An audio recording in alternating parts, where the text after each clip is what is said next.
Hello and welcome to Battery Dance TV. My name is Jonathan Hollander and I'm the artistic director and founder of Battery Dance Company in New York City.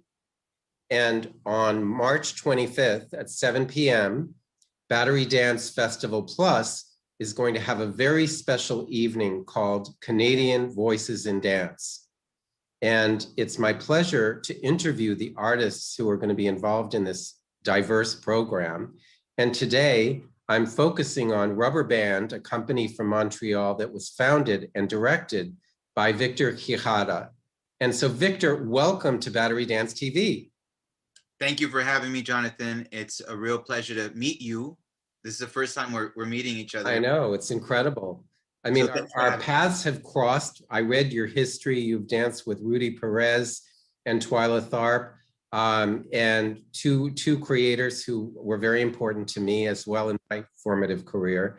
But you were in LA and I was in New York, and now you're in Montreal. So we've been circling around each other, but Battery Dance TV has brought us together. I'm so happy.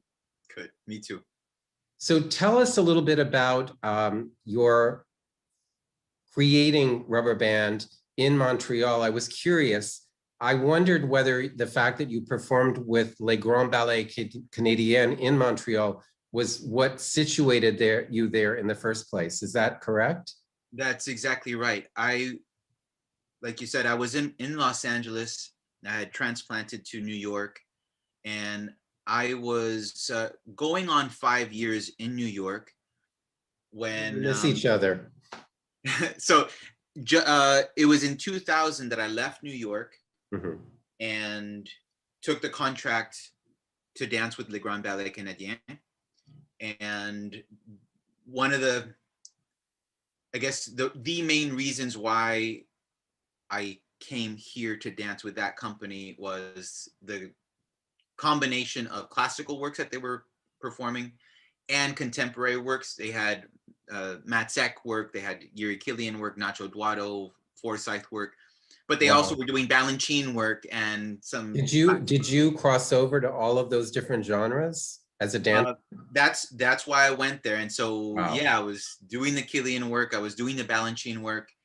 My goodness! And the other reason why it was so interesting to come to Les Grands is because they had this long-standing choreographic workshop for the dancers, so they were supportive of the company members developing a voice in these yearly workshops. So that's the other reason why I felt coming to Les Grands was the right place. And so right away, as soon as I got here, I was asking my colleagues to spend their lunchtime in the studio with me and exploring, or after work. And I was also submitting my work to be presented. As soon as I got to Montreal, there was so many resources, there's so many venues, there's so many ways to share work. And that's wonderful. And so I've been in New York, which is so competitive, and it's so hard to find your space here. It is.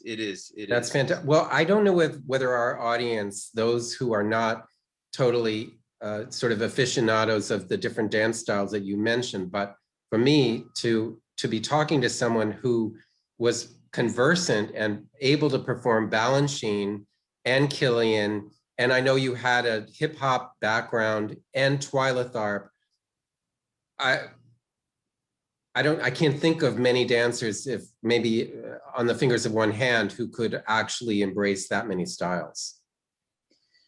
Well, my native tongue was hip hop ciphering freestyle dancing and you know, as a very young kid, it was breaking and popping. And as I grew up, the hip hop party dances. And as I got into my teenage years in the early 90s in LA, it was about freestyle, busting skills and being unique and original and using the music in a way. And there was no breaking. It was just a respond to sound type of movement. But when did you first put your hand on the ballet bar and do your first tendu? That was I was going into my junior year in high school, and I went to the audition for the LA County High School for the Arts. Mm. The audition was the first class I had ever taken. And they made us take You're, a you're ballet what class. they call a natural, obviously. Well, it was pretty humiliating. I took a ballet class and then a modern class afterwards.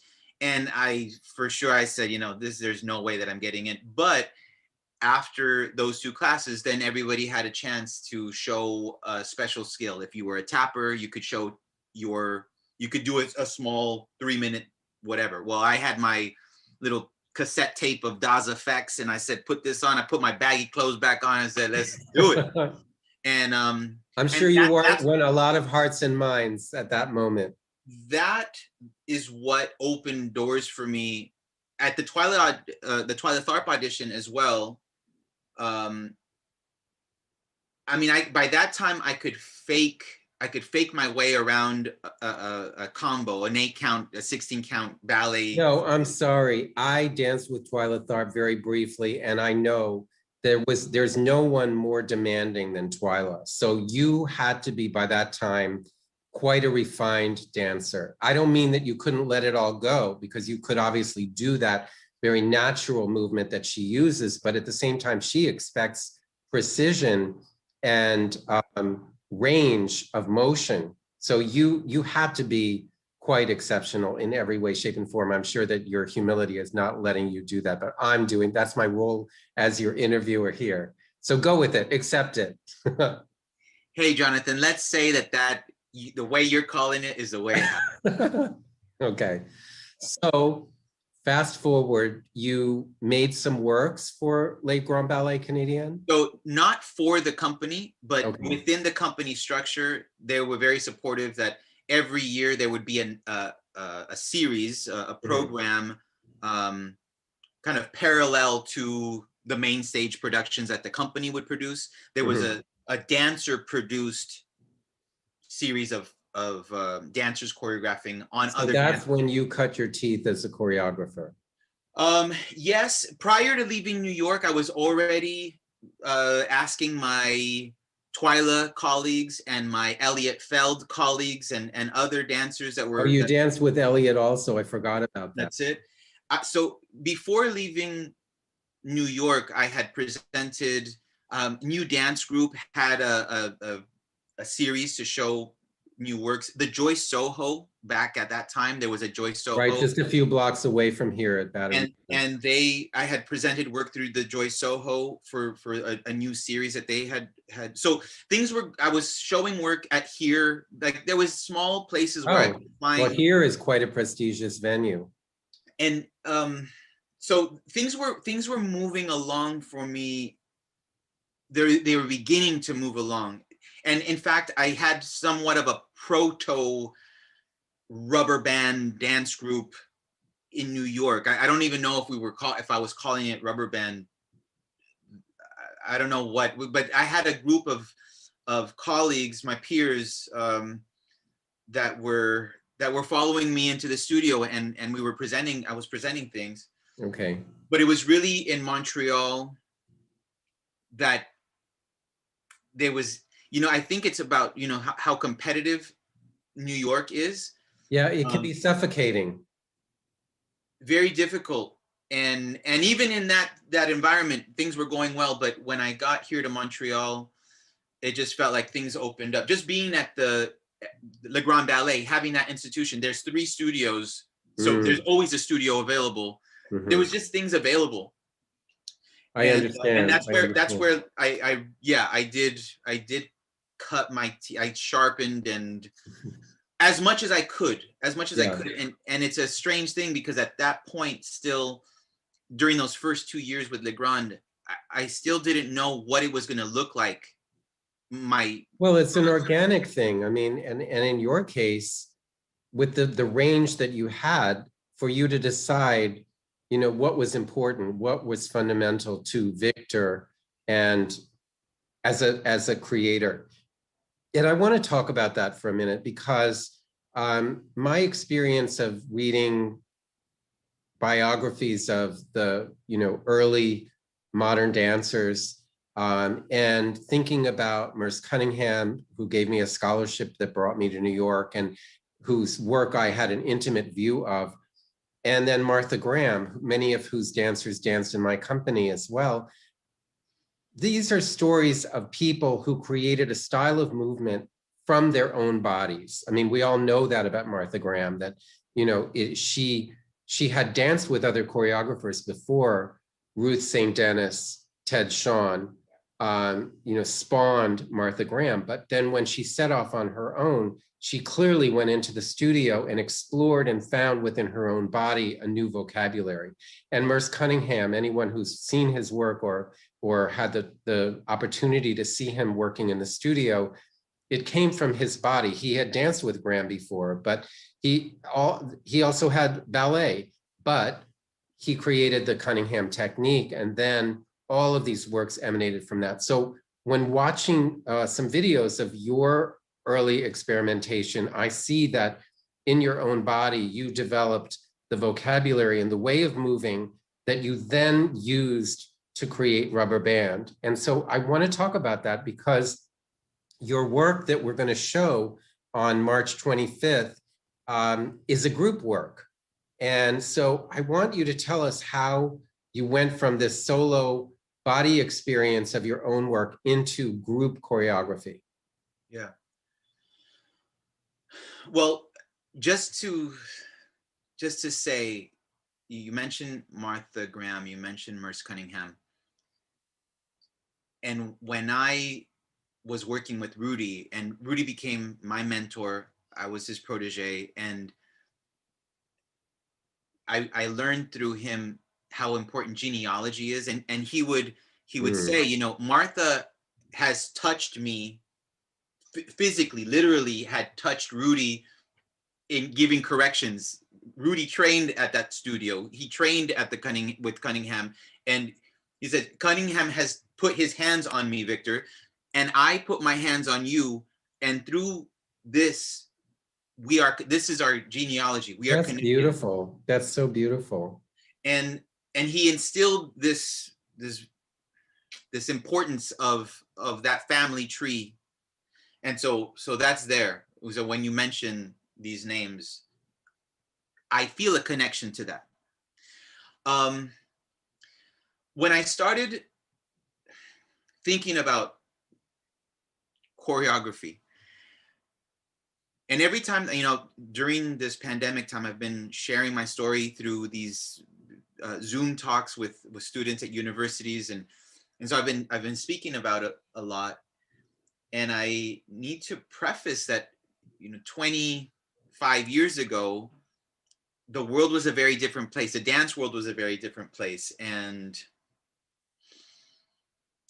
when I got to New York in 1996,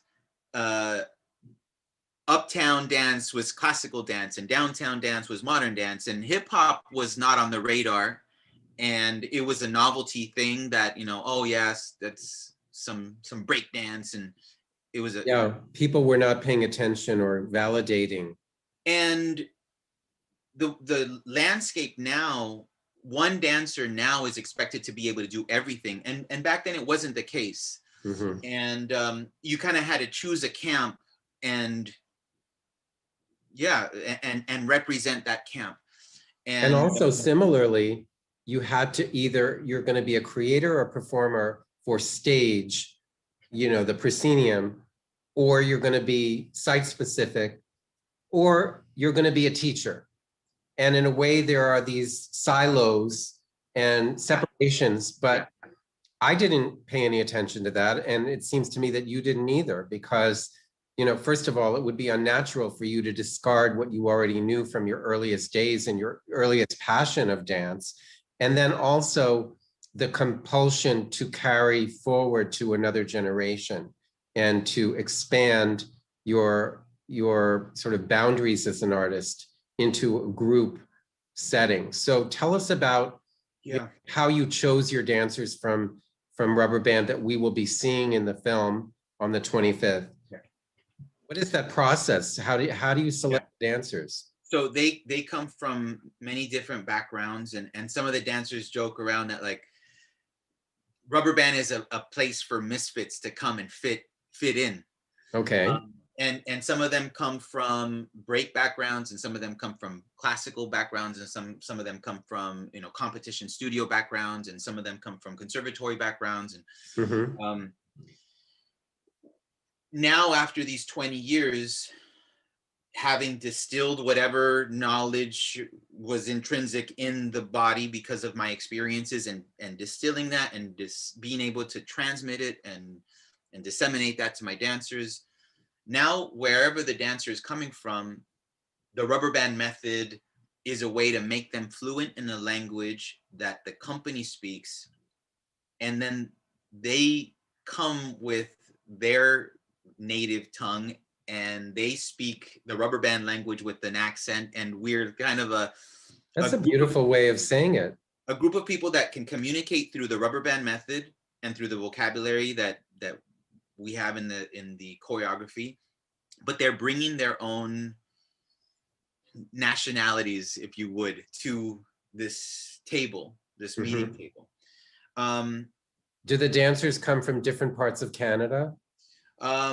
There's they come from different parts of the world, actually. Okay. So we have Canadians and those that are coming from Quebec, but we also have Americans. We have people from Mexico. We have a dancer from the UK. So the rubber band becomes an international nexus point for dancers who have the quality that speaks to you as the artistic director. That's it. That's it. Do any of them make their own choreography at this point, or is that something for the future? There are dancers that that are doing their own work. Mainly what happens is I'll have, and now like the company that I have now is like, you know, I've had maybe 30 or 40 dancers come through the company, and they usually, I mean, some will be here for a short time, but most of them will be here for, I would say, like an average is 3 to 5 years that the members are here.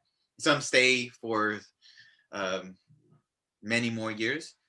But the dancers that leave the company are interested in making work, and when they leave the company, they are creating their own companies and creating their own work, and taking whatever they acquired here and doing what I did, which is put their own voice on that. So tell us just a little bit about the piece that we're going to see. Okay.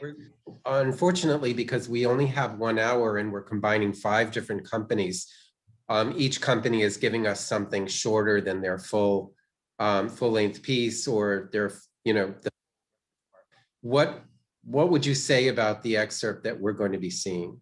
Okay, so I think you're going to have 10 minutes of Ever So Slightly. That's the work I created in 2018. Okay. It's 10 dancers on stage, 2 musicians playing live music. The composition, the musical director is Jasper Gahunia, who I've been working with for over 10 years. You're going to Ever So Slightly is about relationships, and is about the way we relate to each other, and the way that, you know, from the outside, how we relate to the music and how we relate to that space, and it's that space is just shifted ever so slightly, so that we are not in the frame of the proscenium, but somehow ready to come out of that frame. So was this conceived as a dance film, or is it a film that was made after a stage piece was created? So what you're going to see is a captation, a taping of the performance, live performance. Okay. And that's a 70-minute work. And we are just going to see 10 minutes of that. And it's maybe like the 10 minutes you'll see is maybe like 15 minutes into the show. And it's what you would have seen if you were there at the premiere. Okay. And subsequently, just now during this pandemic, I am working on a film adaptation, a 20-minute adaptation of that piece for film, which I'm working on just now. We're doing the final edit now. But what you'll see is the stage version. And it's, I mean, it must be very complex given the the lockdown and the restrictions in the studio and the conditions during the pandemic to do a project like that. How did you manage to make it happen? So within the guidelines of being in the same space together with masks and eye protection, I reworked a lot of this with the costume designer so that these elements were interwoven into what the original costume design was. We just added these layers. We took, for the film adaptation, we took it out of the theater and we put it into a real setting. Outdoors? Indoors. We had permission, and this was really exceptional. We had permission to film inside of the Olympic Stadium. Wow. So cover over it? It's enclosed, but it's an immense so space. the airflow would be very that's it. Yeah. And during these film projects, they're very tightly controlled. There's a window that a dancer can have per day, up to 15 minutes of unprotected contact. But there is, like, we have these COVID police on set. Okay. Taking logging the minutes of when people have their mask on or off. So Victor, how long will the film adaptation be? The full hour that you were describing? It'll be a 20-minute adaptation of that. Those 70 minutes brought in. Well, I'm going to put on record right now that we would love to be able to show that piece in August during our 40th annual Battery Dance Festival. So I hope you will consider us as a possible venue for that work, because for our festival, we will have live performances, but only by local dance companies, because we can't imagine that in the summer, everything will be lifted and everything will be safe for international travel. So our international companies will be represented virtually, and I hope that you will consider us for that piece. I hope I'll be able to be there and celebrate with you. Okay.